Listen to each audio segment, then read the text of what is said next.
Mr. Silent Channel. Ang guro kong malakas. Kabanata 2591-2595. Hindi makontrol na kapangyarihan. Naalala ni Yang Yian ang huling laban kay Yusho Shenjun. Sa oras na iyon, hindi niya inaasahan na ang kapangyarihan ni Yusho Shenjun ay direktang papasok sa pangunahing antas ng Hari ng Diyos. Inisip niya noong una na makakalaban niya si Yusho Shenjun sa pagsasanib ng kapangyarihan ng Tao Sid, dahil may tiwala siya sa kapangyarihan ng Tao Sid. Pagkatapos ng lahat, ang natatanging oras at ang 10 katangian ng kapangyarihan ng 20 Dao Trees ay independyente. Pagkatapos ng fusion at integration, ito ay isang kapangyarihan na hindi maaaring maliitin. Sino ang nakakaalam na pagkatapos makabangga kay Yusho Shenjun, nagbago ang lahat? Si Yusho Shenjun ay isang panlilinlang sa kanya. Bagamat alam niya sa simula na sinunog ni Yusho Shenjun ang sarili niyang Divine Fetus Essence at tumaas ng gusto ang kanyang aura, hindi naisip ni Yang Yian na ang kapangyarihan ng taong ito ay maaaring pumasok sa God King level pagkatapos na puwersahang tumaas. Bilang resulta, noong nag-away sila, alam niyang masyadong mapanlinlang si Yusho Shenjun. Sa ilalim ng banggaan ng banal na kapangyarihan, nalaman niyang si Yusho Shenjun ay muling nadagdagan ng kanyang lakas, at pinigilan ang lahat ng kanyang kapangyarihan ng sabay-sabay. Ang malaking kapangyarihan ay pumasok sa kanyang katawan, at maging ang kanyang Tao Sid Fusion Power ay napigilan sa isang iglap at umatras ng hakbang-hakbang. Ang banal na kapangyarihan ni Lord Yushu ay nagsimulang sirain ang kanyang katawan, ngunit wala siyang paraan para pigilan ito. Kahit anong pilit niyang gamitin ang kanya banal na kapangyarihan upang labanan, ito ay walang silbi. Sa isang sandali, ang mana sa kanyang katawan ay ganap na marahas, at ang mga ruta ng 8 meridian ay lubhang na pinsala. Ang lahat ng kanyang panloob na organo ay may mga bitik, at ang kapangyarihan ni Lord Yushu ay dumiretso sa kanyang Dao Sid God Core. Desperado si Yang Yiu noong panahong iyon, iniisip sa sarili, hindi ba ito mangyayari? Ngunit sa oras na ito, nalaman niyang may kakaibang nangyari. Siya ay kalahating masaya at kalahating malungkot. Iyon ay nagsimulang gumana ang mapa ng Xiantian Bagua. Siyempre, normal ang operasyon, ngunit ang abnormal na bahagi ay ang mapa ng Xiantian Bagua ay ganap na wala sa kontrol ng tore. Isang malinaw na pakiramdam ang dumating sa kanya na ang mapa ng Xiantian Bagua ay pinaandar ng ibang tao. Walang induction sa pagitan niya at ng operasyon. Gayunpaman, ang autonomous na operasyon ng mapa ng Xiantian Bagua ang nagligtas sa kanyang buhay. Una, isang puwersang mas malakas kaysa sa 8 inscription sa likas na diagram ng Bagua ang pumasok sa kanyang katawan. Halos sa isang iglap, winasak nito ang napakalaking kapangyarihan ni Yusho Shenjun na may puwersang dumurog, at dinurog ito palabas sa kanyang katawan. Pagkatapos ang puwersang ito ay mabilis na lumabas sa kanyang katawan at dumiretso sa mga kilay ni Yusho Shenjun sa susunod na sandali. Napasigaw si Yusho Shenjun sa takot, nanlaki ang kanyang mga mata, at agad niyang itinigil ang lahat ng manipulasyon ng kapangyarihan. Sa pagkakataong ito, natural na nakita ni Yang Yian ang mga pahiwatig. Kung hindi niya samantalahin ang pagkakataon, mawawalan siya ng saysay. Malinaw na nadurog si Yusho Shenjun ng kapangyarihang lumilipad palabas sa likas na diagram ng Bagua. Natalo siya. Ang kapangyarihang gumalaw sa maikling panahon. Sinamantala ni Yang Yian ang oras na ito, itinaas ni Yang Yian ang Dragon Slaying Sword at tinadtad si Yusho Shenjun sa lupa gamit ang isang espada, at hinimok ang Dark Glove na basagin ang fetus ni Yusho Shenjun sa isang suntok. Si Yusho Shenjun, na sinunog na ang kakanyahan ng fetus, ay ganap na namatay sa suntok na ito. Ang kanyang katawan ay bumagsak sa lupa at nagsimulang lumunin ng madilim na kapangyarihan, at siya ay nahulog. Pagkamatay ni Yushu, ang kapangyarihang ito, na iba sa kapangyarihan ng 8 inscription ng mapa ng Xiantian Bagua, ay muling bumalik sa mapa ng Xiantian Bagua. Nagkaroon ng epiphany si Yang Yian. Malinaw na ito ay gawa ng Foxy Divine Emperor. Ngunit nang ibigay niya sa kanya ang mapa ng Xiantian Bagua, hindi niya sinabi na may ganoong kalakas na puwersa na nakatago sa mapa ng Xiantian Bagua, na tila may sariling kamalayan. Hindi ba siya binigyan ni Foxy Divine Emperor ng buong mapa ng Xiantian Bagua? O may iba pang intensyon si Foxy? O ang kabaitan ba ni Foxy na nag-iwan ng napakalakas na puwersa sa mapa ng Xiantian Bagua para lamang iligtas ang kanyang buhay noong siya ay nasa isang krisis sa buhay at kamatayan? Hindi alam ni Yang Yian. Kung ang Foxy Divine Emperor ay may mabuting hangarin, bakit hindi niya sinabi sa kanya ang tungkol sa pagkakaroon ng kapangyarihang ito? Bukod pa rito, napakatagal na niyang dala ang mapa ng Xiantian Bagua at napinaw niya ang mapa ng Xiantian Bagua, ngunit hindi niya namalayan na may ganoong kapangyarihan na nakatago sa mapa ng Xiantian Bagua. Ito ay ganap na wala sa kanyang kontrol at hindi niya ito lubos maisip. Nakaramdam si Yang Yian ng malamig sa kanyang puso tungkol dito, at kalahating masaya at kalahating nag-aalala. Siya ay masaya na ang kapangyarihang ito ay nagligtas sa kanyang buhay sa kritikal na sandali, ngunit siya ay nag-aalala tungkol sa isang kapangyarihan na hindi niya maramdaman at wala sa ilalim ng kanyang kontrol. Ito ba ay mabuti o masama para sa kanya? Foxy Divine Emperor, na nasa yugto ng pagkakaisa sa tao, ay talagang hindi niya mahulaan. Hindi malaman ni Yang Yiu kung ano ang nangyayari, ngunit mula sa sandaling ito, nag-set up siya ng defense line para sa mapa ng Xiantian Bagua, sa pag-aakalang dapat niyang subukang gamitin ito hanggat maaari sa hinaharap, hindi bababa sa bago niya maisip o magkaroon ng kakayahang makabisado ang kapangyarihan na nakatago sa mapa ng Siantian Bagua, kailangan niyang mag-ingat. Pero baligtad ang iniisip, baka nag-overthink siya. Ang kapangyarihang iyon ay maaaring ang Nagel iligtas buhay na kapangyarihan na iniwan ni Foxy Divine Emperor para sa kanya, ngunit bilang isang malaking tao, hindi niya ito ipinaliwanag sa kanya. Ang ganitong uri ng pag-iral ay hindi magbalak laban sa isang maliit na Diyos na kaakyat pa lang, tama ba? To put it bluntly, hindi siya qualified. Siya ay nakaligtas sa pagkakataong ito salamat sa mapa ng Foxy Siantian Bagua. Pagkatapos lahat, iniligtas nito ang kanyang buhay at pinatay ang dakilang kaaway na si Yusho Shenjun. Kung tungkol sa mapa ng Siantian Bagua, maaari lamang itong talakayin sa ibang pagkakataon. Si Yao Guang ay lumitaw sa oras na ito. Matapos niyang patayin si Lord Yushio, lumabas si Yao Guang sa tabi niya ng walang hangin. Naalala pa niya ang mapait na ngiti sa kanyang puso nang magpakita si Yao Guang. Akala niya isa na naman itong malakas na kalaban. Siya ay kalahating patay na at wala ng paraan para umatake. Ang kanyang katawan ay winasak ni Lord Yushio at wala siyang lakas para harapin ang pangalawang kaaway. Gayunpaman, sa oras na ito na ang apat na Lord ay sumugod sa alikabok, at si Yao Guang na nakasuot ng itim na damit ay gumawa ng isang mapagpasyang hakbang. Ang isang banal na liwanag ay kumislap sa kanyang kamay, at isang banal na espada ang lumitaw at lumipad palabas. Ang Panginoon ay parang tofu na hinihiwa, at ang kanyang ulo at katawan ay pinaghiwalay. Sa oras na ito, alam niyang Yian na ang lalaking nakaitim na roba ay hindi isang kaaway, at hindi na siya nakapagpigil at bumagsak sa lupa. Bago siya nagkaroon ng oras upang tanungin kung sino ang kabilang partido, si Chanji at ilang iba pang mga mistress ay sumugod, at pagkatapos ay ipinakita ni Yao Guang ang kanyang tunay na mukha. Ganon ang nangyari, pero sobrang nakakakilig. Ang isipan pa rin niyang Yian ay ang eksena ni Yao Guang na inihahampas ang kanyang espada upang patayin ang apat na dakilang Diyos. Ang aura ng espadang pumuputok ay tiyak na nasa antas ng hari ng Diyos. Nakita rin niya ang apat na banal na singsing sa likod ng ulo ni Yao Guang na kumakatawan sa hari ng Diyos noong panahong iyon. Hindi niya tinanong kung bakit nagpakita si Yao Guang. Anyway, mukhang dumating si Yao Guang para tulungan siya ngayon. Narinig din niyang sinabi ni Yao Guang na may iba pang puwersa sa Demon Light Forest na naghahanap sa kanya. Sa tingin ko ito ay dapat na ang mga labi ng Chen Kun. Siya ay malubhang nasugatan at kailangan na gumaling. Sinunod din niya ang payo ni Yao Guang at sinunod niya ito na umalis muna sa larangan ng digmaan, upang hindi mahabol ng iba. Hindi ito magiging isang magandang bagay sa oras na iyon. Kung saan sila dadalhin ni Yao Guang, hindi nagtanong si Yang Yian, sumunod lang. Anyway, nararamdaman niya na walang masamang intensyon si Yao Guang at nandito siya para tumulong. Bukod dito, si Yao Guang ay ang hari ng Diyos. Kung sasalakayin niya sila, walang sinuman sa kanila ang makakalaban. Bilang karagdagan, kasama ang kanyang malapit na kaibigan na si Ying Mingjun, ang hitsura ni Yao Guang ay tila makatwiran. Bilang sikat na organisasyon ng black market sa God Realm, natural na may mahusay na katalinuhan ang First God's House. Normal na sa kanya ang sumagip sa kanyang pagiging maingat. Ang pangunahing punto ay si Yao Guang ang nagbigay sa kanya ng balita na ang pangkat ng masamanggang na manghuli ng mga halimaw ay pupunta sa Monster Light Forest. Anyway, para kay Yang, napakagulo ng isip niya ngayon. Pakiramdam niya ay hindi siya madaling magtiwala sa sinuman. Kailangan niyang mag-ingat. Habang naglalakad, si Yang Yiu ay lihim na umiinom ng isang patak ng tubig ng buhay upang makabawi mula sa kanyang mga sugat. Ang kanyang mga panloob na organo ay malubhang na pinsala sa iba't ibang antas. Hanggat ang tubig ng buhay ay nakuhang muli, ito ang magiging pinakamabilis.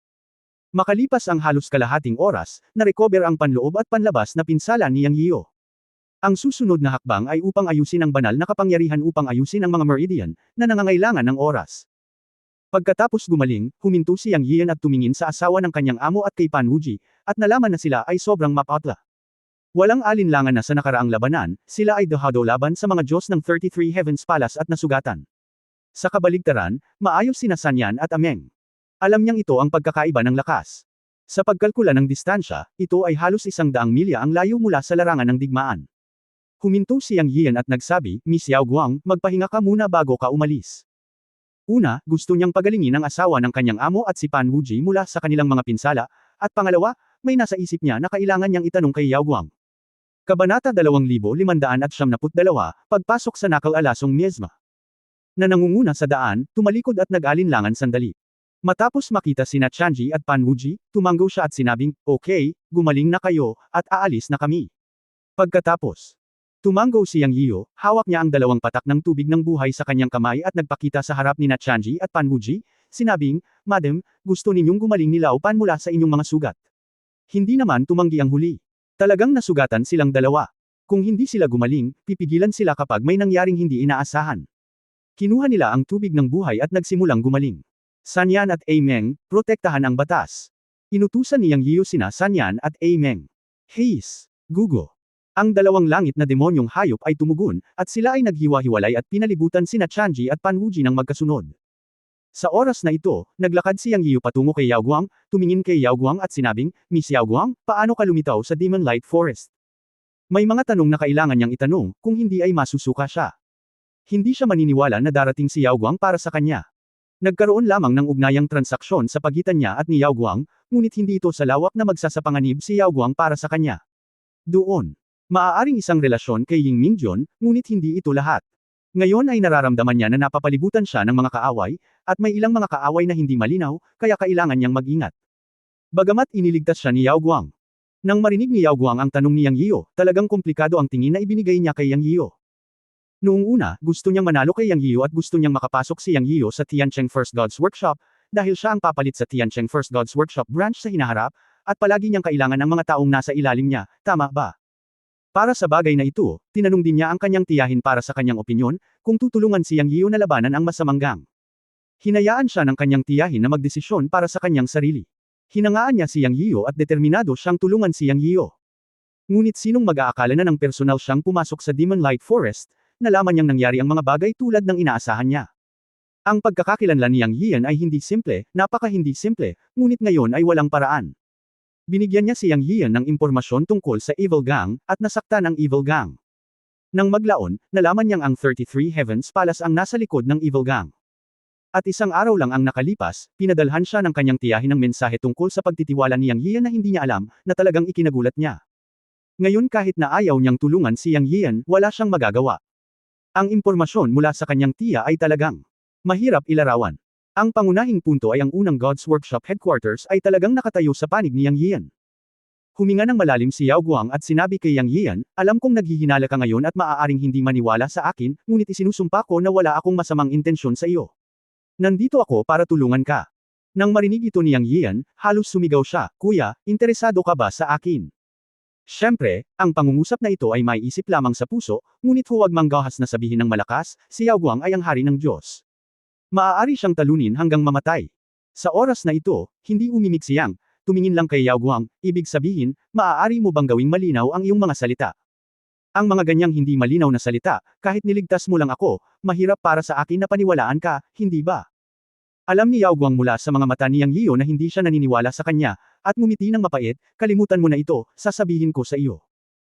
Sa puntong ito, huminto siya, inayos ang kanyang mga salita at sinabing, noong una, gusto ko talagang makuha ka para sumali sa ating First Gods Workshop. Nang maglaon, nalaman kong napakakomplikado pala ng iyong pagkakakilanlan. Anak ka ng malaking kalamidad na binanggit ng emperador ng 33 langit. Masasabing isa kang malaking gulo. Kung alam ko lang, wala na sana akong contact sa'yo. Ngunit mula sa sandaling ibinigay ko sa iyo ang impormasyon ng 12 miyembro ng gang ng Evil Gang na nakahuli sa halimaw, nakatali na ako sa iyong pirata na barko, dahil ang Fire God King ng 33 Heavens ay nasa likod ng Evil Gang. Sa madaling salita, sinaktan ng ating Tiancheng First Divine Workshop ang 33 langit na palasyo, at walang paraan. Kaya maaari lang kaming tumulong sa iyo. Siyempre, ito ay isa lamang sa mga dahilan. Ang pinakamalaking dahilan ay ang aking tiyahin at si Ying Mingjun ay talagang sumuporta sa iyo pagkatapos malaman na ikaw ay isang malaking problema, at humiling sa akin na tulungan ka. Siya nga pala, tiyahin ko si Yao Yaoling, at siya rin ang may-ari ng Tiancheng First Divine Workshop. Siya at si Ying Mingjun ay parehong sumusuporta sa iyo. Bakit hindi kita suportahan? Medyo naantig si Yang Yian matapos itong marinig. Siyempre, para kay Ying Mingjun ang pakiramdam na ito. Bagamat saglit lang niyang kakilala ang matanda, naroon din ang pagiging pamilyar sa pagitan ng mga lalaki. Naniwala siya kay Ying Mingjun. Tungkol naman sa tiyahin ni Yao Guang na si Yao Yaoling, hindi pa niya ito nakita o naiintindihan, ngunit may isang bagay na pinaniniwalaan niya na makakatulong sa kanya ang Tiancheng First Divine Workshop, at tiyak na hindi ito mula sa pangangalap ng pagpapahalaga sa kanyang potensyal sa paglilinang. Yao Guang. Hindi sinabi kung ano ang dahilan, at ayaw niyang magtanong. Anyway, nakayapak siya ngayon at hindi natatakot magsuot ng sapatos. Kung may gustong magplano laban sa kanya, magagawa niya ang anumang gusto niya. Okay, kahit ano pa ang dahilan, kailangan kong magpasalamat sa iyo. Lagi kong tatandaan ang biyaya mong iligtas ako. So, saan tayo susunod? Sabi ni Yang Yiu kay Yao Guang. Nag-isip si Yao Guang at sinabi, hindi makatutuhanang lumabas ngayon.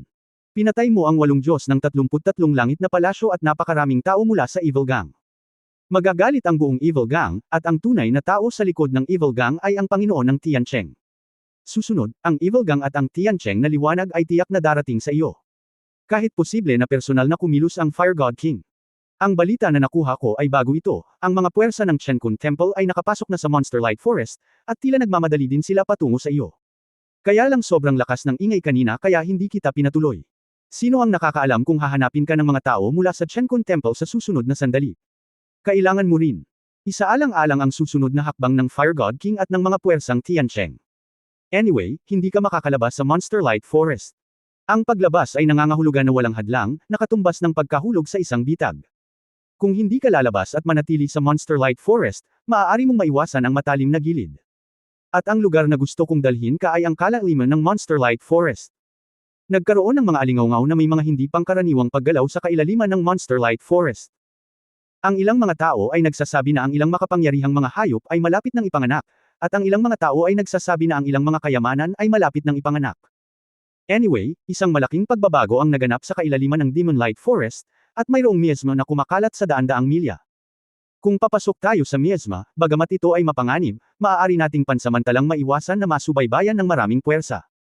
Hindi bababa sa kailangan nating maghintay hanggang sa gumaling ang iyong mga pinsala, o ang iyong paglilinang ay maaaring mapabuti pa. Ano sa tingin mo? Tanong ni Yao Guang. Mangyaring hayaan si Miss Yao Guang na magdesisyon ng lahat. Walang anumang pagtutol si Yang Yiyo, at naramdaman din niya na makatwiran ang pagsusuri ni Yao Guang. Kung tungkol sa pagpunta sa kailaliman ng Demon Light Forest, ito ay dapat na isang napakadelikadong pagpipilian, ngunit kung ikukumpara sa pagtugi sa kanya ng ilang malalaking puwersa, ang panganib na ito ay hindi umiiral. Let's go! Hindi maliit ang Demon Light Forest, pero hindi rin kalakihan. 100 milya lang ang nilakad namin. Para sa mga masters na yan, darating sila sa isang kisap mata. Ayaw mo namang patayin di ba? Medyo malamig ang tono ng boses ni Yao Guang sa mga sandaling ito. Medyo hindi komportable si Yang Yiyo, ngunit hindi niya maisip kung ano ang mali. Pagkatapos mag-isip tungkol dito, naisip niya na ito ay dahil sa pagdududa niya sa kanya, na naging dahilan upang hindi siya komportable. Ngunit walang pakialam si Yang Yiyo. Alam niyang hindi stable ang mood ng mga babae, kaya hindi niya dapat pahirapan ang sarili niya. Nang makitang halos gumaling na ang asawa ni Master at Pan Wuji, lumapit siya at sinabi sa kanila ang sinabi ni Yao Guang. Parehong sumang-ayon ang asawa ni Master at Pan Wuji na pumunta ng malalim sa Demonic Light Forest. Sa pagkakataong ito ang bilis ay mas mabilis. Nakabalot si Yao Guang ng itim na damit, at hindi malinaw na makita ang kanyang mukha. Naglakad siya sa harapan, at sobrang pigil ng hininga niya. Alam ni Yang Yiyo na ayaw niyang ilantad ang sarili. Sinabi niya sa kanya noon na ang tulong mula sa unang bahay ng Diyos sa Tiancheng ay maaari lamang sa lihim, hindi lantaran. Dahil ayaw ng unang bahay ng Diyos na harapin ang Panginoon ng Tiancheng ng direkta, at ayaw niyang masaktan ng direkta ang 33 Heavens Palace. Naunawaan ito ni Yang Yiyo, at napakabuti na nakatulong sila sa kanya. Bukod dito, sinabi rin ni Yao Guang na pagkatapos silang dalhin sa kailaliman ng Demon Light Forest, aalis siya. Makalabas man sila sa Demon Light Forest sa hinaharap o hindi, depende ito sa kanilang sariling swerte. Pagkatapos, naglalakad ng napakabilis sa Demon Light Forest sa loob ng 3 araw. Sa wakas ay nakita na nila ang malaking kulay na miasma na tumataas sa langit. Napakakapal, na may visibility na hanggang 3 metro. At ito ay lason. Okay, I can only escort you here. You can walk the rest of the way by yourself. Dapat na akong bumalik. Kung makakalabas ka ng Demon Light Forest ng ligtas balang araw, ang unang bahay ng Diyos sa Tiancheng ay ganap na susuportahan ka. Ito ang ibig kong sabihin, at ito rin ang ibig sabihin ng aking tiyahin na si Yao Yaling at Ying Mingjun. Sana ay maintindihan mo kung ano ang makapal na metro sa harapan namin at hindi miyan iputi ang nasa harapan namin. Nagkalat, at tila sumasakop sa isang malaking lugar. Pansamantalang inilabas kami ni Yao Guang sa panganib, at ngayon ay aalis na kami. Sige, salamat, babalik ako at magpasalamat kay Kuya Ying at. Hindi natapos ni Yang Yiyo ang kanyang mga salita ng pasasalamat. Sa sandaling ito, nagbago ang mukha ni Yao Guang at sinabing, bilasan mo sa miasma, may darating. Haha, finally found it. Bakit mo gustong pumasok sa miasma para magtago? Walang kwenta, sumuko ka na lang ng masunurin. Isang nakakatakot na boses ang umalangaw sa lahat ng direksyon. Let's go. Dapat galing sila sa Chenkun Temple. Hindi naman sila kalayuan. Kung papasok tayo sa miasma, hindi niya tayo masusubaybayan. Hinimok ni Yao Guang si Yang Yiyo. Napangiti siya ng mapait sa kanyang puso. Kakasabi pa lang niya na gusto na nilang magpaalam, ngunit ngayon ay hindi na siya makaalis dahil nakita niya ang aura ng Haring Diyos. Nakaharap sa isang master ng God King level, kung tumalikod siya at umalis, si Yang Yiyo ay patay na. Ngayon ay maaari na lamang niyang samahan si Yang Yiyo sa miasma. Well, wala nang oras para magsabi pa. Tinawag ni Yang Yiyu ang asawa ng Master at si Yao Guang para sabay na pumasok sa miezma. Kabanata 2573, Icewind God King. Mayroong Diyos King level na pag-iral. Ito ang unang pangungusap na sinabi ni Yao Guang matapos makapasok sa nakal-alasong miezma. Nagulat din si Yang Yiyu. Ayon sa kanyang kasalukuyang estado, wala siyang paraan upang labanan ang isang master ng antas ng hari ng Diyos. Bagamat si Yao Guang ay isang hari ng Diyos, nahihiya siyang magsalita pagkatapos ng lahat. Tsaka hindi niya alam kung ilang tao ang humahabol sa kanya. Alam niya na kahit na tumakas siya sa miezma na may visibility na wala pang 3 metro, nangangahulugan ito na ligtas siya. Nang maisip niya ito, nagpadala ng mensahe si Yang Yiyu sa mga babaeng nakapaligid sa kanya, na hinihiling sa kanila na pumasok sa Chenkun Pot. Sa pagkakataong ito, pumayag si Chanji at ang iba pa, dahil una, lahat sila ay nasugatan, at pangalawa, sila ay hinahabol at nakatakas. Kung marami pang tao, masyadong malaki ang target. Kung nag-iisa si Yang Yiyu, mas maliit ang target. Bukod dito, alam ni Chanji at ng iba pa ang tungkol sa oras sa mundo ng Chenkun Pot ni Yang Yiyu. Ang oras dito ay 1,000 beses kaysa sa labas ng mundo. Para sa kanila, ito ay isang magandang pagkakataon upang magsanay. Tamang-tama ang pag-ensayo dito para makabawi sa mga pinsala. Kung maaari silang makapasok sa antas ng Hari ng Diyos at pagkatapos ay lumabas upang tulungan ang pinunong si Yang Yiyu. Ito ay magiging isang mas mahusay na pagpipilian. Pagkatapos humingi ng payo sa kanyang may bahay, sadyang dumistansya si Yang Yiyu kay Yao Guang sa kanyang harapan. Pagkaraan ng humigit kumulang 10 metro, iwinagayway ni Yang Yiyu ang kanyang kamay at tinipon sina Chanji, Pan Wuji, Sanyan at Ameng sa Chenkun Pot. Sa orihinal, sa kapaligirang ito na puno ng nakal-alasong miezma, dapat ay pumasok siya sa Chenkun Pot.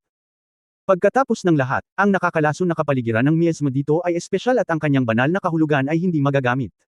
Kung makakahanap lang siya ng lugar para makapasok sa Chenkun Pot, hindi siya mahahanap ng kalaban. Ngunit hindi ito posible ngayon, dahil nasa tabi niya si Yao Guang, at hindi ito komportable sa ngayon.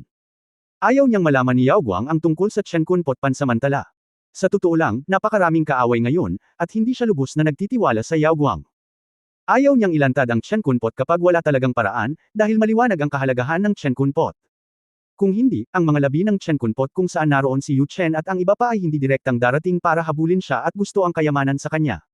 Ang kayamanan na ito ay malamang na ang Chenkun Pot. Sa makatuwid, ang kahalagahan ng Chenkun Pot ay maliwanag.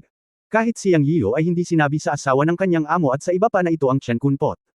Alam lang nila na isa iyon sa kanyang mga kayamanan sa kalawakan, hindi na ito ay ang Chenkun Pot. Sa puso ni Yang Yiyu, ang Chenkun Pot ay ang kanyang kayamanan sa buhay, at hindi siya maglalakas loob na ilantad ito maliban kung ito ay isang buhay at kamatayang sitwasyon. Yang Yiyu. Sigaw ni Yao Guang sa pagkakataong ito. Andito na ako. Nagmamadaling sumagot si Yang Yiyu. Ang visibility ay hindi mataas at ang espiritual na kamalayan ay nakahiwalay. Sa ganoong kapaligiran, kapag hindi niya nakikita ay napasigaw na lamang siya. Si Yao Guang ay orihinal na naglalakad sa harapan, at si Yang Yiyu ay nawala sa isang kisap mata. Nag-aalalang sigaw niya. May pagkakaiba lamang na 10 metro, at si Yang Yiyu ay nagmamadaling lumapit. Nakita ni Yao Guang si Yang Yiyu, ngunit hindi siya nakakita ng iba. Nasaan sila? Casual na tanong ni Yao Guang. Alam ni Yang Yiyu na hindi niya ito mate atago, at wala siyang planong itago ito kay Yao Guang. Siyempre, hindi niya masabi kay Yao Guang ang tungkol sa palayok ng Chenkun. Nanatiling hindi nagbabago ang kanyang ekspresyon at sinabi niya, mayroon akong space artifact. Hayaan mo silang pumasok upang gamutin ang kanilang mga sugat. Well, let's go? Hindi na nagtanong pa si Yao Guang, dahil alam niya na kahit kakaunti ang space artifacts, meron naman. Tumangala siya kay Yang Yiyan, na talagang mayroong space artifact. Hindi niya ito masyadong inisip. Sa kanyang opinyon, magandang bagay na hayaan si Chanji at ang iba pa na makapasok sa artifact ng kalawakan. At least kapag hinabol sila, mas maliit silang target. Ngunit sa sandaling ito, muling tumunog ang boses kanina, anak, sa tingin mo ba wala kang magagawa kung magtago ka sa nakal-alasong miezma? Buksan mo. Hindi, tumakbo. Si Yao Guang ay nababalisa sa sandaling ito, at direktang hinawakan ang palso ni Yang Yiyan at sumugod. Dahil sa pagkakahawak sa palso ni Yao Guang, medyo nakaramdam ng kakaiba si Yang Yiyan sa kanyang puso. At nang pasulong na ang dalawa ay umihip ang malakas na hangin sa likuran nila. Sa kabutihang palad, si Yao Guang ay karapat-dapat na maging hari ng Diyos. Hinawakan niya talaga ang kamay niya at halos umabot ng libo-libong metro ang layo sa paghinga. Huminto si Yao Guang matapos tumakbo ng mahigit 10 milya sa isang hininga. Kailangan nating huminto sa ngayon. Kung lalalim tayo, baka may makasalubong tayo. Magmasid muna tayo. Ang kabilang partido ay gagamit ng mahika para tanggihan ang nakal-alasong miezma at hanapin tayo. Mabuti na lang at ang nakal-alasong miezma dito ay nagtitipon at hindi naghiwa-hiwalay. Mabilis itong mamuo pagkatapos matangay. Sabi ni Yao Guang, I'm sorry kung nadala kita sa gulo. Nagpatuloy si Yang Yiyu ng paumanhin, umalis ka. Ang target nila ay ako. Kung papasok tayo sa laso na mismo ngayon, maaaring hindi nila ako mahanap. Hawak pa rin ni Yao Guang ang palso ni Yang Yiyu sa sandaling ito. Nang marinig niyang nagsasalita si Yang Yiyu, pinandilatan niya ito at sinabing, bagaman ako, si Yao Guang, ay ipinanganak sa palengke at nagnenegosyo, pinahahalagahan ko rin ang katapatan at pagmamahal. Kung aalis ako ngayon, tiyak na matatapos ka. Sa palagay mo ang antas ng hari ng Diyos ay napakadaling harapin. Ang nakakalaso na miasma na ito ay maaaring epektibo sa ibang tao, ngunit para sa mga master ng antas ng hari ng Diyos, mayroon pa ring mga paraan upang harapin ang mga ito. From my perception, dapat beginner God King na tulad ko ang pumunta dito pero marami siyang kasamang subordinate. Sa tingin mo kaya mo na bang harapin ang isang hari ng Diyos ngayon? Ako. Natahimik si Yang Yiyu at gustong sampein sa kanyang puso. Kailangan mo bang sakta ng puso ko kapag nagsasalita ka? Sa katunayan, ang naisip niya sa kanyang puso ay pagkatapos na payagang umalis si Yao Guang, makakahanap siya ng isang lihim na lugar at makapasok sa Chen Kun Pot. Noon, gaano man kalaki ang baha, ang labas ng mundo ay walang kinalaman sa kanya. Pero itong babaeng ito, ay medyo tapat. Na-touch talaga siyang sa sinabi niya.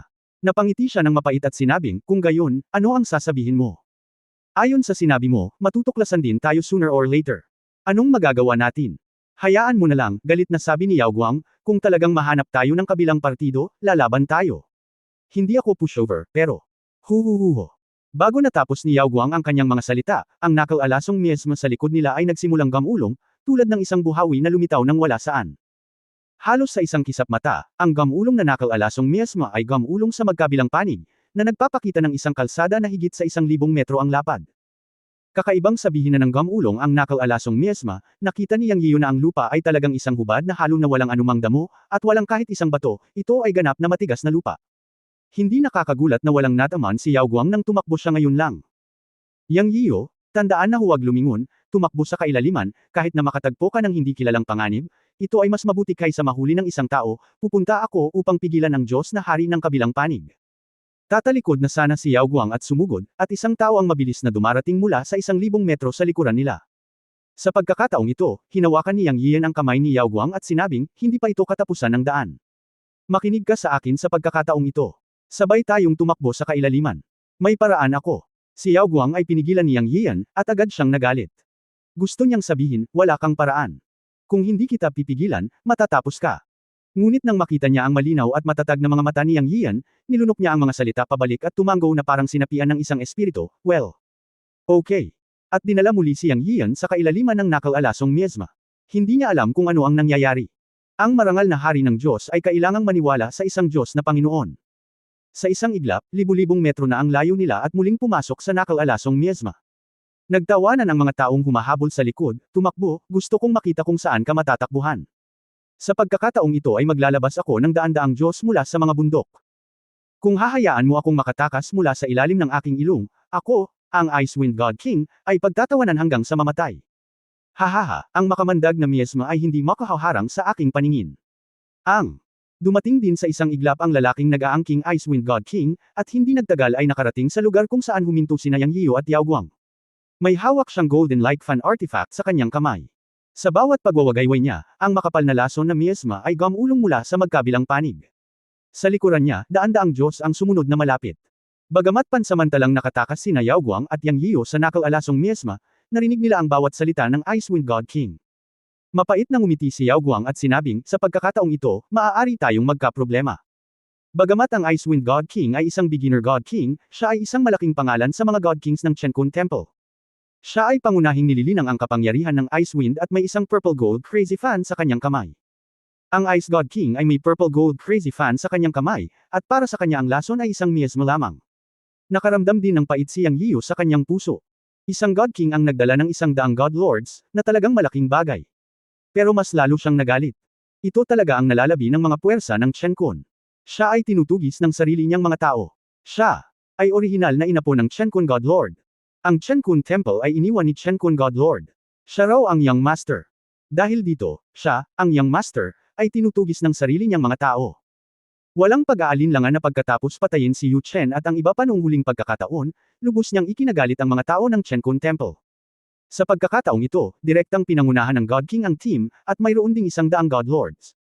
Kahit na nasa paligid si Yao Guang para tulungan siya, wala itong silbi. Tumili. Sa sandaling ito, si Yao Guang at Yang Yiyo ay baliw na tumatakas, habang ang Icewind God King sa likod nila ay patuloy na nag-uudyok ng knuckle-alasong mismo upang habulin sila ng malapitan. Ang pagkakaiba ay wala pang 1 kilometro, at sila ay maaabutan ng maaga o huli. Gayunpaman, sa mga sandaling ito, isang mahabang sipol na tumusok sa eardrums ay humirit, at parang hindi ito kalayuan sa kanila. Nagmamadaling sinabi ni Yang Yiyo kay Yao Guang, pumunta ka sa mahabang sipol na ito. Natigilan si Yao Guang, ngunit naintindihan din niya ang ibig sabihin ni Yang Yiyo, at ngumiti ng mapait, sana magkaroon tayo ng swerte. Sa susunod na sandali, tumalikod ang dalawa at pumunta sa tunog ng mahabang sipol. Kabanata 2574 na kakaibang kuneho. Ang mahabang alulong na ito ay halatang hindi boses ng tao. Maaari itong lumitaw sa kailaliman ng Yaoguang Forest, lalo na sa knuckle-alasong miasma. Ito ay dapat na isang sangay ng ilang banal na hayop, at ito ay tiyak na hindi isang ordinaryong nilalang. Sinabi ni Yang Yiyan na iniisip ang mahabang alulong na ito at umalis. Naunawaan kaagad ni Yaoguang ang kanyang intensyon. Ito ay walang iba kundi ang paggamit ng mga nilalang sa kailaliman ng makamandag na miasma upang hawakan ang Icewind God King sa likod niya. Sa ngayon, ito ay isang solusyon. Hindi nagtagal, dinala niya si Yang Yiyan sa lugar kung saan narinig lang ang mahabang alulong. Sa isang kisap mata, biglang natauhan ang dalawa na may biglang pagliliwanag. Gayunpaman, walang nakakalaso na miasma, at isang lugar na may mga bulaklak, damo, bato at mga puno ay lumitaw sa paningin. Ito ang kabaligtaran ng kapaligiran kapag pumapasok sa knuckle-alasong miasma. Walang tumutubo na damo sa makamandag na miasma, ngunit dito ay walang bakas ng makamandag na miasma, ngunit may tanawin ng sigla. Tila hindi maliit ang lugar na ito. Gayunpaman, ang gilid ay hindi makikita ng hubad na mata, at ibinukod din ito ang banal na kamalayan ng hindi nakikita. Saan ang lugar na ito? Hindi napigilan ni Yang Yiyo na tanungin si Yaoguang. Ito dapat ang kalaliman ng Demon Light Forest. Nandito rin si Yaoguang. Ang hangin. Hamihip pa rin sa likod nila. Nagkatinginan ang dalawa at pasimpleng lumalim. Ang Icewind God King sa likod nila ay determinadong kagatin sila. Hindi na nagtagal ang dalawa at dumaan sa isang palumpong. Sa pagkakataong ito, muling tumunog ang mahabang alulong na tumatagos sa eardrums. Tumili. Pagkatapos, muling tumunog ang hindi pangkaraniwang alulong. Ungol, dagandong. Parang maraming halimaw ang umuungol sa gulat. Hindi, tumigil ka. Napahinto si Yaoguang sa pagsasalita ng nagmamadali. Gustong imulat ni Yang Yiyo ang kanyang mga mata. Ang kanyang kamay ay laging nakahawak sa kamay ni Yaoguang. Siya ang may huling desisyon kung pupunta o titigil. Gusto niya talagang sabihin na hindi na kailangang sabihin ang pangungusap na ito, gawin mo lang ang iyong desisyon, ngunit hindi niya ito sinabi pagkatapos ng lahat. Sa katunayan, nag-e-enjoy pa rin siyang sa pakiramdam na hawak siya ng isang Diyos ang hari na tulad nito. Ngunit hindi ito ang oras para makipag-usap. Ang damo ay higit sa isang tao ang taas. Sa oras na ito, nanginginig ang damo. Noong una, maliit lang ang lugar, ngunit sa isang kisap mata ay nanginginig ang malalaking bahagi ng damo. Sa sumunod na sandali, nang inag at hinihingal sina Yang Yiyo at Yaoguang. Nakita nila ang isang grupo ng mga demonyong hayop na tila mga alon, na nag-aagawan upang tumalon mula sa damuhan. Ungol, dagandong, dagandong. Ang mga dagandong ay talagang puno ng takot na parang hinahabol ng mga lobo, ngunit ang mga demonyong hayop na ito ay parang mga lobo. Kaya lang parang ugong ng tigre ang tunog na mas nakakagimbal. Mula sa hitsura, hindi sila gaanong naiiba sa mga ordinaryong ligaw na lobo. Sa laki ng katawan, ang bawat ulo ay kasing laki ng guya, may maitim na buhok, mapupulang mga mata, isang sungay sa ulo, at pilak puting mga inskripsyon na kumikislap sa katawan. Napakalakas din ng hininga. Mapatla ang mukha ni Yaoguang, ngunit hinayla niya si Yang Yiyo at biglang tumalon, at agad na pumailang lang sa taas na 100 metro. Saka lang siya nakahinga ng maluwag. Ang mga Tiger Wolf Beast ay mga katutubong nilalang ng God Realm. Sila ay kabilang sa grupo. Mayroong hindi bababa sa 20 sa isang grupo. Ngayon ay tila may daan-daang mga tigre-lobo na hayop. Sila ay nasa 3 antas. Ang lakas ng isang solong hayop ay karaniwan, ngunit ang lakas ng grupo ay sapat na upang maging ang Diyos na hari ay umatras. Karaniwan, walang mga demonyo. Hayop, bakit parang natarantas silang lahat ngayon, na para bang itinataboy sila ng ilang posibleng nilalang. Binigyan ni Yaoguang si Yang Yiyan ng ilang sikat na agham, ang kanyang mga mata ay nakatitig pa rin sa ibaba. Sa sandaling ito, ang hayop na tigre-lobo sa ibaba ay tumalon sa lugar kung saan nakatayo ang 2 tao ngayon, at ang mga damo at mga puno ay nadurog hanggang saan man sila dumaan. Sa parehong oras, ang Icewind God King at daan-daang God Lords ay tumalon din sa hangin sa kabilang panig. Nagkatinginan ang magkabilang panig. Tumili. Muling tumunog ang unang mahabang alulong. Ang Icewind God King, na akmang susugod patungo sa 2 tao, ay tila may nadiskubreng mali sa oras na ito at huminto sa kinaroroonan niya at hindi nang ahas na gumalaw. Ang magkabilang panig ay tumingin pababa mula sa langit, o sa halip, sa takot na tigre-lobo na hayop na si Howlang. Ang bawat tao'y nag-usisa tungkol sa kung anong uri ng pag-iral ang maaaring maging sanhi ng isang grupo ng daan-daang mga tigre-lobo na hayop na tumakas sa gulat. Kasunod ng paningin. Sa sumunod na sandali, hindi napigilan ni Yang Yian na halos tumawa ng malakas. Noong una, kinakabahan siya kung anong klaseng makapangyarihang nilalang iyon, ngunit sa isang kisap mata, isang Snow White Rabbit ang tumalon. Ito ay lamang. Ang kuneho na ito ay nagbibigay sa mga tao ng ibang pakiramdam sa unang tingin. Sa mga tuntunin ng hitsura, ang unang bagay ay na ito ay malaki, maayos, mataba, o sobrang maliksi na puting kuneho. Ito ay 2 beses na mas malaki kaysa sa isang ordinaryong kuneho, at halos kasing laki ng isang pang-adultong aso. Ngunit sa pangkalahatan, ito ay isang kuneho lamang. Isang malaking puting kuneho. Kaya lang sa ilalim ng sikat ng araw, ang mga mata ay nagpapakita ng iba't ibang kulay, makulay, napakaganda, ngunit ito ay nagbibigay sa mga tao ng sobrang kakaibang pakiramdam. Ngunit nang makita ni Yang Yian ang mga mata ng malaking puting kuneho na ito, tumalon ang kanyang puso ng hindi maipaliwanag, dahil pakiramdam niya ay umiinit ang kanyang kaliwang braso. Upang maging tumpak, ang pattern ng Chen Kun Pot sa kaliwang braso ay nag-react at nagsimulang uminit. Ito ang unang pagkakataon mula noong simula ng universo. Ito ang unang pagkakataon na ang Chen Kun Pot ay nag-react at nagbago ng lumitaw ang isang demonyong hayop o isang banal na hayop o isang demonyong hayop. Medyo kakaiba. Hindi ko moari. Nang gusto niyang tumawa, akala niya ay ordinaryong kuneho lang iyon, dahil wala siyang naramdamang hininga mula sa malaking puting kuneho na ito. Ito ay halos nasa antas ng isang ordinaryong mabangis na hayop. Siyempre, hindi lahat ng nilalang sa God Realm ay Diyos, at may mga ordinaryong nilalang. Ngunit nang magkaroon ng mainit na sensasyon ang Chen Kun Pot, alam ni Yang Yiu na tiyak na hindi ito isang simpleng kuneho. Sinulyapan niya si Yao Guang, na naguguluhan din sa sandaling ito, at tila may kaparehong ideya sa kanya. Miss Yao Guang, kilala mo ba kung anong uri ng kakaibang hayop ito? Pansamantalang tanong ni Yang Yiu. Mukhang isang ordinaryong kuneho, ngunit hindi ito dapat posible. Ang isang ordinaryong kuneho ay kayang habulin ang daan-daang 3 antas na tigre at lobo at tumakbo ng ligaw sa gulat. Kahit na ang hari ng Diyos ay hindi magagawa ito. May mali ba sa kuneho na ito o ang tunay na makapangyarihang pag-iral ay hindi pa nahahayag? Medyo nalito din si Yao Guang. Habang nag-uusap ang dalawa, ang malaking puting kuneho sa ibaba ay tumigil sa pagtalbog. Sa gitna lamang ng Yang Yian, Yao Guang at ang Icewind God King, ay tumingkayad, at sumulyap sa langit. Malinaw na nakita ni Yang Yian na ang hitsura ng kuneho ay isang tingin ng paghamak mula sa hari, ngunit nang dumilat ang mga mata ng kuneho at bumagsak sa kanya, huminto ito sandali, nagpahayag ng kaunting pagdududa. Parang nasa ilang uri ng inis. Sa sandaling ito, nagkaroon ng malamig na singhot, at pagkatapos ay isang sinag ng liwanag ang biglang lumipad patungo sa kuneho na tila may iniisip na problema. Mag-ingat ka. Hindi alam ni Yang Yian kung bakit, ngunit pagkatapos na matuklasan ang eksenang ito, hindi niya maiwasang mabulalas at sumigaw sa kuneho sa ibaba upang mag-ingat. Hindi ko alam kung maiintindihan ng kuneho ang sinabi niya. Boom! Ang sinag ng liwanag ay nahulog mula sa langit, ngunit sa susunod na sandali ay biglang binalot nito ang kuneho. Sa ilalim ng makapangyarihang banal na kapangyarihan, ang kuneho ay direktang inilibing. Patayin mo! Tumunog ang boses ng Icewind God King, at siya ang umatake sa kuneho ngayon lang. Sa mga mata ng Icewind God King, natural na walang pinagkaiba ang kuneho, dahil walang naramdamang kakaiba sa kuneho, walang hininga, isang ordinaryong hayop lang.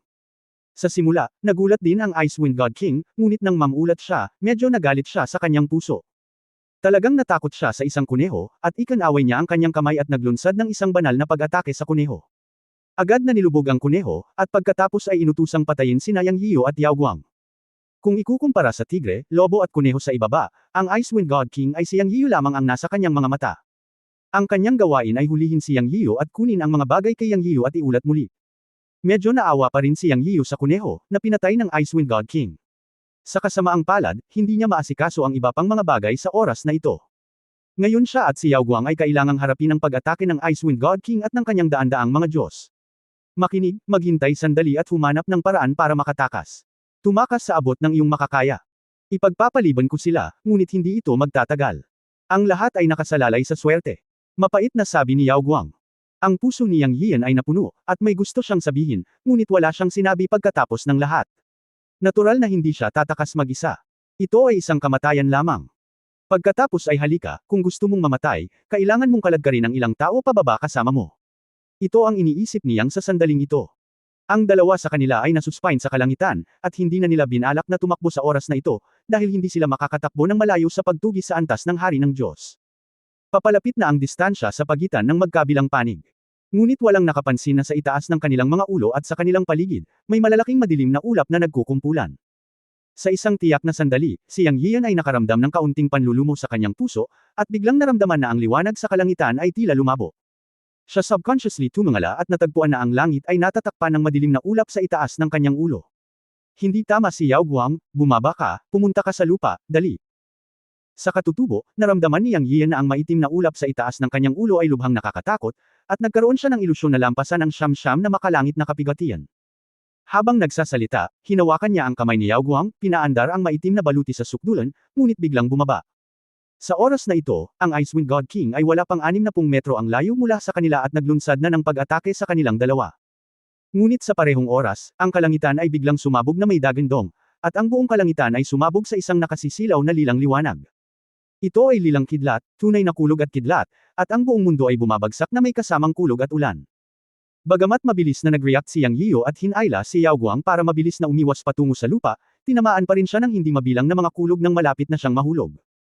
Siya at si Yao Guang ay parehong bumaling sa kanilang mga depensa, at ipinatawag pa niya ang likas na bagwa diagram upang labanan ang kulog, ngunit ang kanyang depensa ay agad pa ring nabasag ng hindi mabilang na mga kulog. Bagamat si Yao Guang ay isang Diyos na hari, ang kanyang depensa ay dapat na mas malakas kaysa sa kanya, ngunit sa mga mata ni Yang Yiu, ang banal na liwanag sa katawan ni Yao Guang ay agad na nasira nang tamaan siya ng kulog. Ang kanyang peripheral vision, nakita rin niya ang Icewind God King at ang kanyang daan-daang mga Diyos sa ilalim niya na sumisigaw sa mundo ng kulog, umuusok ng paisa-isa, ngunit bumagsak. Ang pinakakasasyang bagay ay nakita ni Yang Yiu na ang Icewind God King ay mas miserable. Sa peripheral vision ni Yang Yiu, nakita niya na ang Icewind God King ay direktang nasagasaan ng Thunder Dragon na kasing kapal ng balde, at ang kanyang buong katawan ay direktang sumabog. Si Yang Yiu ay nakaramdam ng saya sa kanyang puso, ngunit siya rin ay tumawa ng malungkot.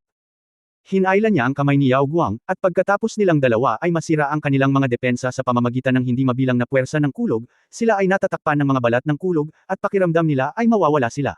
Sa isang tiyak na sandali nang sila ay nahuhulog, nakita ni Yang Yiu ang isang kuneho sa gilid ng kanyang mata. Ito ang malaking puting kuneho na hindi pinatay ng Icewind God King.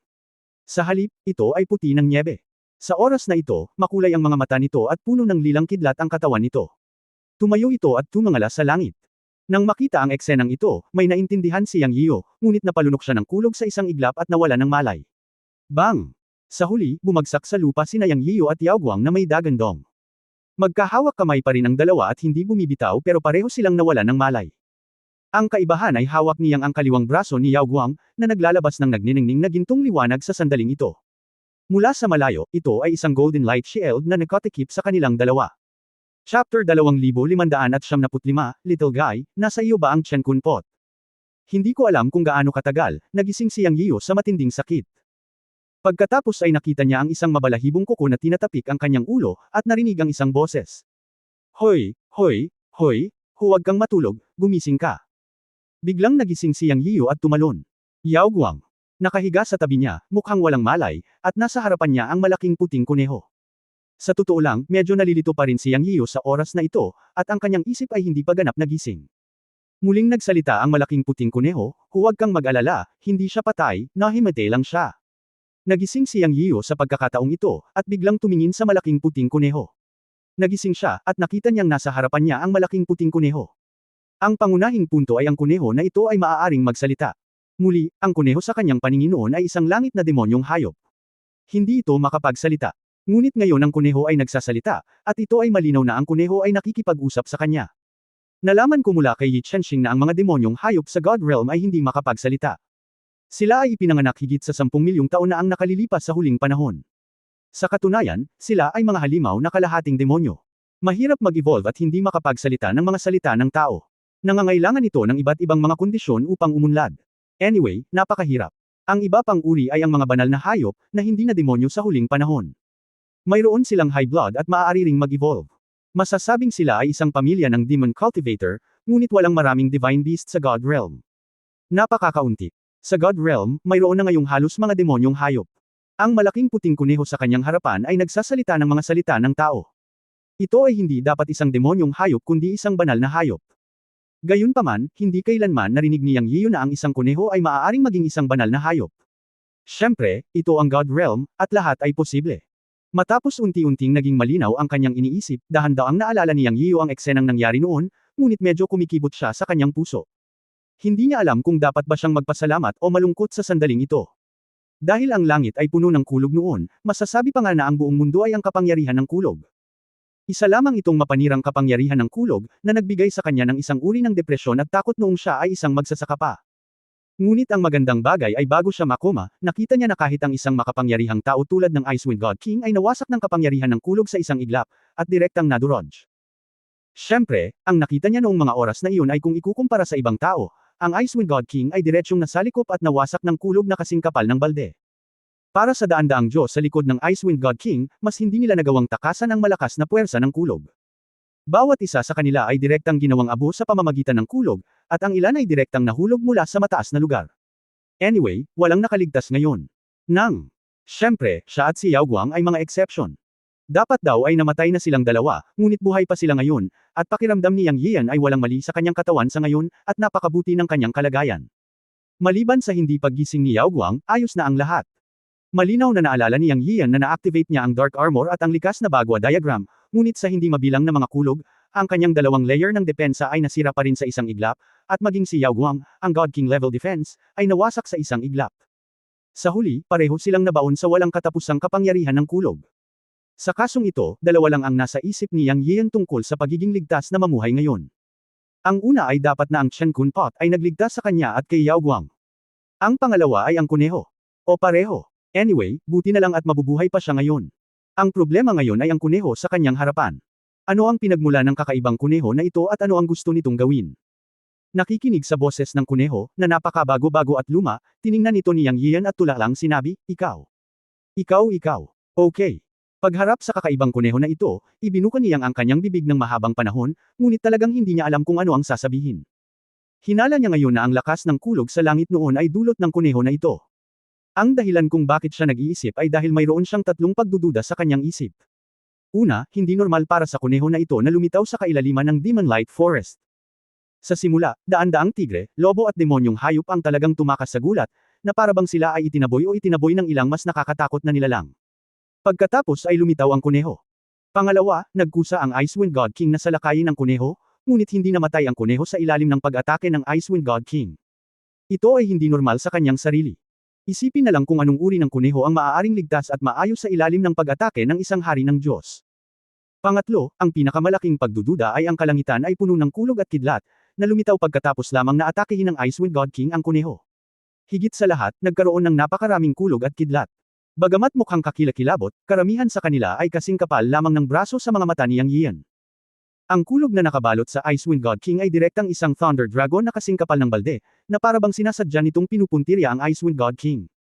Ang mga pag-aalinlangan na pinagsama-sama ay hindi normal, at kailangang pagdudahan ni Yang Yian ang pagiging kakaiba ng kuneho na ito. Kung kulog ang ginawa ng kuneho, sobrang nakakatakot. Daan-daang mga Diyos at isang Diyos na hari ang naging abo sa isang iglap. Kung ito ang gawain ng kuneho, gaano kahirap ang kuneho na ito? Bukod dito, siya at si Yao Guang ay inatake din. Huwag na natin siyang pag-usapan, Master of the God King level din si Yao Guang, pero pareho ang resulta, nabigo rin siyang makaiwas sa atake ng kulog. Buti na lang at buhay pa sila ni Yao Guang. Si Yang Yiyo ay natakot. Kaya nang kaharap niya ang kuneho sa sandaling ito, may gusto siyang sabihin, ngunit hindi niya alam kung ano ang sasabihin. Gayunpaman, nang siya ay nauutol at hindi natapos ang kanyang pangungusap, may sinabi ang kuneho na nagpalundag sa puso ni Yang Yian. Sinabi ng kuneho sa isang pabago-bago ng buhay, munting lalaki, nasa iyo ba ang Chen Kun Pot? Sa sandaling lumabas ang pangungusap na ito, tumalon ang mga talukap ni Yang Yian, at hindi niya namamalayan na umatras ng ilang hakbang at dumistansya sa kuneho. Sa sandaling ito, nakaramdam ng sobrang lamig si Yang. Ito ang unang taong nakaalam tungkol sa Chen Kun Pot at tumpak na sinabi ang Chen Kun Pot mula noong siya ay dumating sa God Realm, hindi, mula noong nagsimula siyang magsanay ng Taoism. Nako, ito ay isang matandang kuneho. Ang unang taong nakaalam ay natural na ang matandang si Yun Changxi, ngunit hindi na kailangang mag-alala tungkol dito, dahil ang patay na matanda mismo ay nasa Chen Kun Pot. Para naman sa ibang tao, kahit mga kamag-anak, alam lang nila na mayroon siyang kayamanan sa kalawakan, ngunit hindi nila alam na tinatawag itong Chen Kun Pot. Nakaramdam ng pait si Yang Yian sa kanyang puso. Mula nang dumating siya sa God Realm, siya ay tinugis ng Chanzo ng 33 Heavens Temple, at pagkatapos ay ng mga labi ng Chen Kun Temple. Nais nang huli na makuha ang kayamanan ng Chen Kun God mula sa kanya. Naisip ni Yang Yian na ang kayamanan na ito ay walang alinlangan na Chen Kun Pot. Ngunit hanggang ngayon, hindi alam ng mga nalalabi ng Chen Kun kung ano ang inheritance treasure ng Chen Kun God sa kanya. Alam lang nila na may inheritance treasure, pero hindi nila alam na Chen Kun Pot iyon. Ngayon ang matandang kuneho na ito ay aktwal na nagbuka ng kanyang bibig at sinabi ang Chen Kunpot, na isang bagay lamang na nakakabasag ng bato para sa kanya. Ano ang dapat kong gawin? Gusto rin itong kunin ng kuneho na ito ang kanyang Chen Kunpot. Kung ninakawan ito ng matandang kuneho, alam ni Yang Yian na wala siyang kapangyarihang lumaban, dahil ang kuneho na ito ay masyadong kakaiba, o napakalakas na hindi niya mahulaan ang lakas at paraan. Si Yang Yian ay hindi kailanman naging kasing takot sa sandaling ito. Hindi niya alam kung paano nalaman ng matandang kuneho na ito ang tungkol kay Chen Kunpot. Sa sandaling ito, nag-aalala lamang siya na kung si Chen Kunpot ay kinuha ng matandang kuneho, ano ang dapat niyang gawin. Sa huling pagsusuri, maaari niyang makuha kung ano ang mayroon siya ngayon, salamat sa Chen Kunpot. Si Chen Kunpot ang kanyang buhay. Ito ay hindi lamang kasing simple ng isang kayamanan sa buhay. Kung gusto ng matandang kuneho na kunin ang Chen Kunpot mula sa kanya, natural niyang papatayin siya, iniisip na ang Chen Kunpot ay magiging kayamanan niya sa buhay pagkatapos niyang pinuhin. Pagkatapos lamang na patayin siya ay magiging walang may-ari ang Chen Kunpot, kung hindi, walang sino man ang makakaalis nito. Ay! Nasa panganib ang buhay niya ngayon. Iniisip ni Yang Yiyo ang mga bagay na ito sa kanyang puso, ngunit nagpanggap siyang kalmado sa kanyang mukha at sinabing, anong kaldero o hindi, wala akong anumang bagay sa akin. Ahahaha. Sa oras na ito, tumawa ng malakas ang matandang kuneho. Ang tumatawa na matanda ay nagpakita ng dalawang partikular na malalaking ngipin sa harapan, na mukhang nakakatawa at nakakatawa, ngunit si Yang Yiyo ay hindi makatawa, at ang tanging nasa puso niya ay kaunting lamig. Huho! Hindi napigilan niyang ang pagbuga ng mahabang hininga, at naisip sa sarili, kalimutan mo na ito ay isang pagpapala, hindi isang kapahamakan. Kung ito ay isang sakuna, ito ay hindi maiiwasan. Kung ito ay darating, ito ay hindi maiiwasan. Kung ang kuneho na ito ay talagang gustong agawin ang Chen Kunpot, kung gayon maaari kong tanggapin ang aking kapalaran. Ito ay maaaring. Ginagawa na niya ang pinakamasamang plano sa kanyang puso. Gayunpaman, hindi niya inaasahan na may sinabi ang matandang kuneho na ikinagulat niya sa sumunod na sandali. End of this chapter. Pahingi naman ng like, share at subscribe mo na rin para updated ka sa susunod na kabanata. Salamat.